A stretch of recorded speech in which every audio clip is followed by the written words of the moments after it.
Hello, everybody. Welcome to Tuesday. The S&P 500 was down 1.5% today, really caused by the testimony from Chairman Powell in front of Congress today. Talked about how expected interest rates probably go higher than was expected in the past. The last meeting in December that they had, where they did the statement of economic projection, they said maybe they'd go from 5 to 5.25. Now the market's expecting 5.5 to 5.75. So, 0.5% higher than what was expected just at the end of the year. They'll do another statement of economic projection here at this next meeting next week. They only do 4 of them a year, so we'll get some ideas for what they're thinking. And really all has to do with the fact that January's reports were so good. Good job growth, good retail sales. The economy is actually doing quite well, and it's slowing down the decline in inflation, which is really starting to concern them.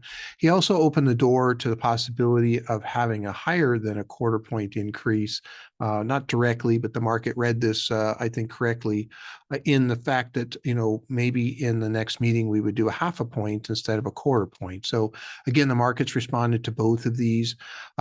These aren't huge deals in the overall scheme of things. The fact that we go to 5.5 to 5.75 instead of, where it was before is only 0.5% more.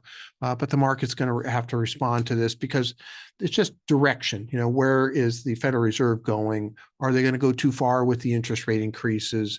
And we end up with this hard landing, which eventually brings down the stock market.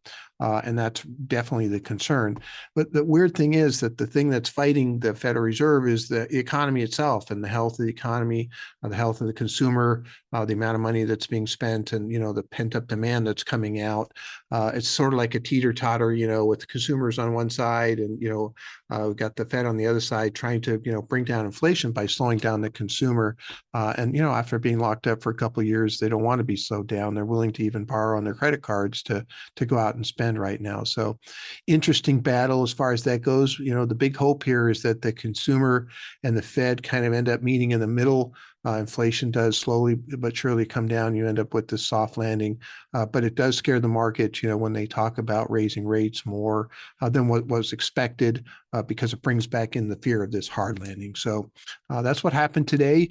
I look forward to talking to you tomorrow. Let's see how the testimony for tomorrow turns out. Thank you very much.